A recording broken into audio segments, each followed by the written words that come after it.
Good morning, everyone. My name is محمد. I am in class 7. Honorable Manager, Principal, respected teachers, parents, guests, and my dear class fellows. Today I have got an opportunity to express my feelings about my hero. Dear friends, my hero is as great and kind as an angel.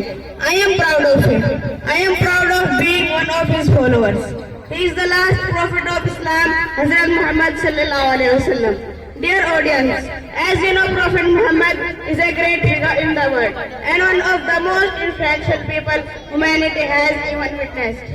His words which greatly affected human thought and behavior throughout the history. He was a religious teacher, a great father, a wonderful husband, a faithful friend, an excellent guide, a strong believer and the best companion. My beloved prophet was illiterate and most of people at that time.